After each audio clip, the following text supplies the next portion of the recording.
Ou em alta voz: que queres comigo, Jesus, Filho do Deus Altíssimo? Rogo-te por Deus que não me atormentes. Pois Jesus lhe tinha dito: saia deste homem, espírito imundo. Então Jesus lhe perguntou: qual é o seu nome? Meu nome é Legião, respondeu ele, porque somos muitos. E implorava a Jesus com insistência que não os mandasse sair daquela região. E uma grande manada de porcos estava pastando numa colina próxima.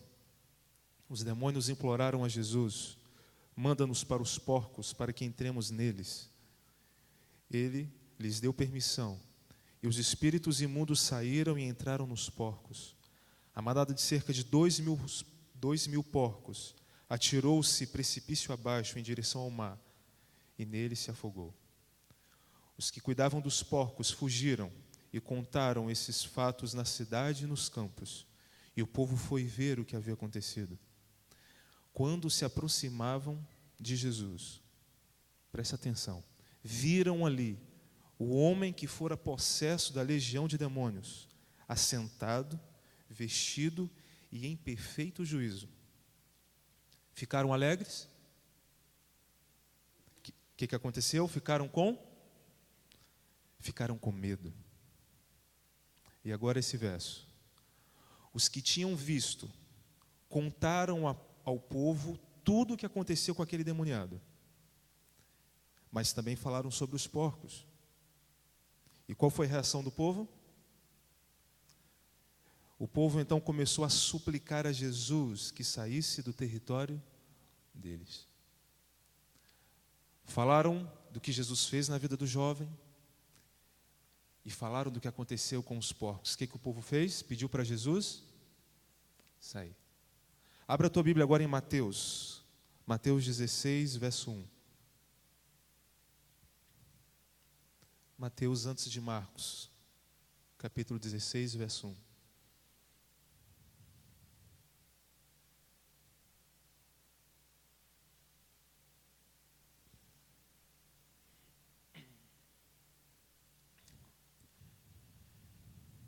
Minha Bíblia diz assim: os fariseus e os saduceus aproximaram-se de Jesus e o puseram à prova, pedindo-lhe que lhes mostrasse um sinal do céu. Para a gente entender esse verso aqui um pouco melhor, fariseus e saduceus eram dois grupos de pessoas dos dias de Jesus, eram dois grupos que não se davam muito bem.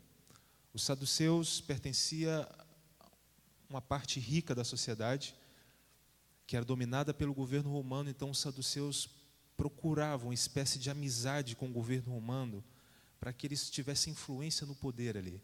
Os fariseus era um outro grupo que se juntava àqueles que eram revoltados com o governo romano. Esperavam que algum dia o governo romano perdesse o poder e eles tivessem então uma força ali.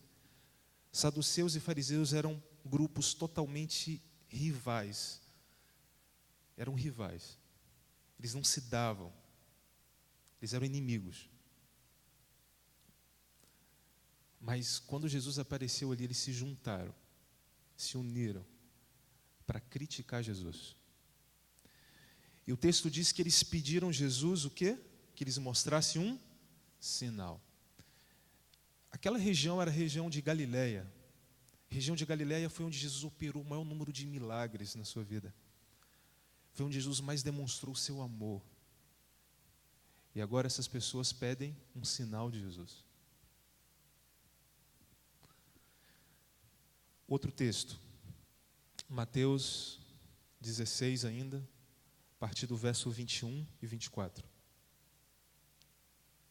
Capítulo 16 de Mateus, verso 21 ao 24. Jesus estava pela primeira vez aqui nesse texto. Foi a primeira vez que Jesus conta para os seus discípulos o que ia acontecer com ele. Foi a primeira vez que Jesus chegou para os discípulos e falou da sua morte e tudo que ia acontecer com ele.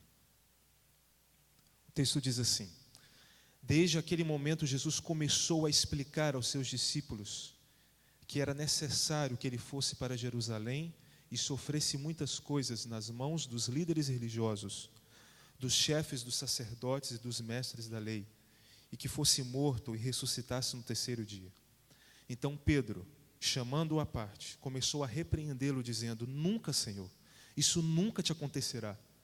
Jesus virou-se e disse a Pedro: Para trás de mim, Satanás, você é uma pedra de tropeço para mim, e não pensa nas coisas de Deus, mas pensa nas coisas dos homens. Então Jesus disse aos seus discípulos: Se alguém quiser acompanhar-me, negue-se a si mesmo, tome a sua cruz e siga-me. Jesus, tentando falar do seu ministério, repreende Pedro, porque Pedro não pensa nas coisas de Deus, mas nas coisas dos homens. A cura do jovem endemoniado, o pedido dos fariseus e saduceus, a reação de Pedro diante da missão de Cristo. O que esses três textos têm em comum? O que eles têm em comum?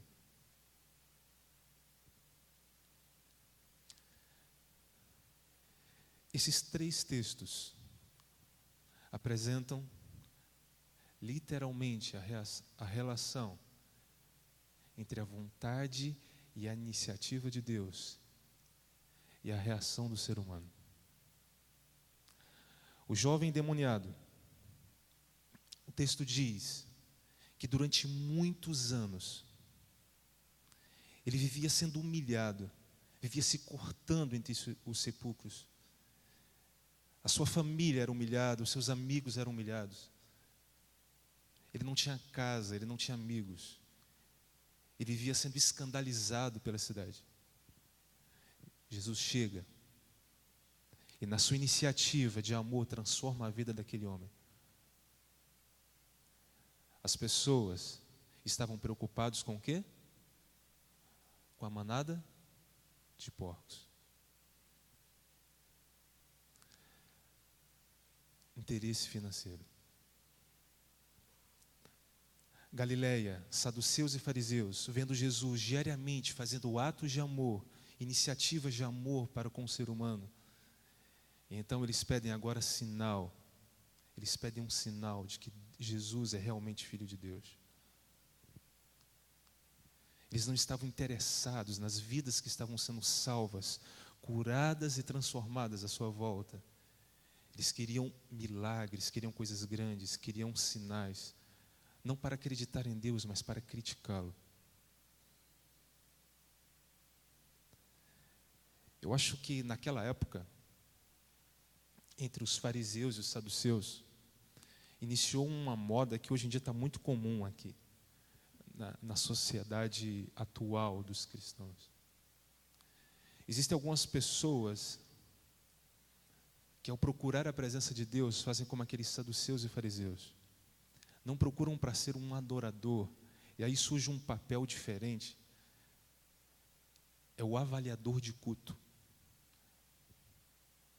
Você já viu como é que é um avaliador de culto?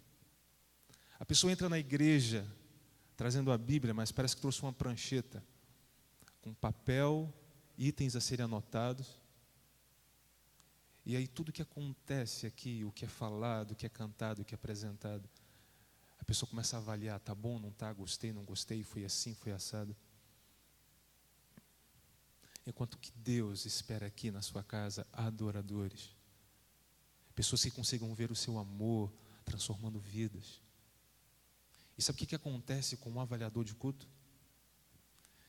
Ele nunca sai satisfeito, porque ele não está vendo Deus, ele está vendo pessoas. E quando você olha para as pessoas, você nunca sai satisfeito. Saduceus e fariseus, vidas sendo transformadas à sua volta, eles queriam criticar, queriam avaliar onde Jesus errava, e por isso pediam sinais, pediam grandes eventos, grandes programações, pediam grandes milagres, não para crer, mas para criticar. Por fim, a reação de Pedro. Jesus tenta mostrar qual era o papel do seu ministério, que era salvar vidas. E Pedro, ainda com seu orgulho, ainda querendo uma glória terrestre: Senhor, isso jamais vai acontecer. Eu não vou permitir. Cristo então duramente repreende Pedro e fala: você não está pensando nas coisas de Deus, mas nas coisas dos homens. Sabe o que eu aprendo aqui? eu aprendo que as pessoas são diferentes. E por elas serem diferentes, elas se motivam por razões diferentes. Eu sou diferente de você, que é diferente dela, que é diferente dele. Porque nós somos diferentes, as nossas motivações são diferentes. E é por isso que lá no teu trabalho, antes do chefe tentar motivar a equipe, ele precisa entender e conhecer cada um, porque uns se motivam por promoção, por melhor salário, por reputação. As pessoas se motivam por razões diferentes porque elas são diferentes. As pessoas procuram Deus por razões diferentes. Foi por isso que eu te perguntei o que você veio fazer aqui hoje.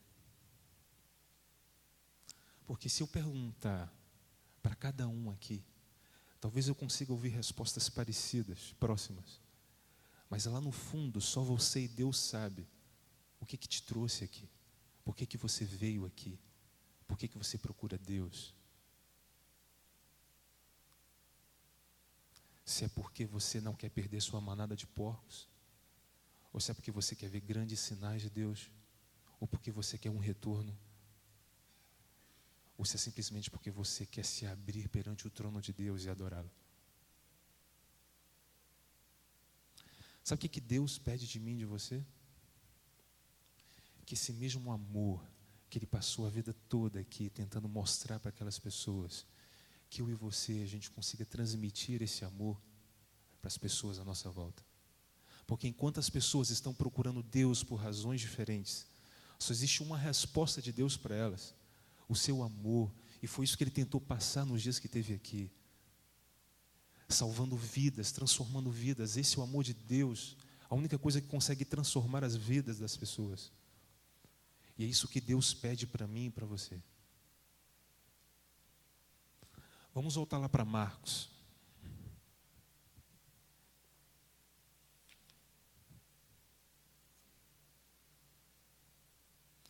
Marcos capítulo 5, verso 18.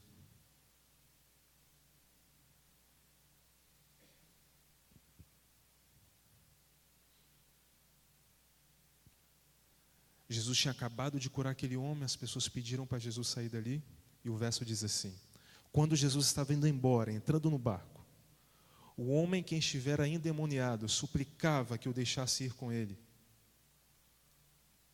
Mas Jesus não permitiu.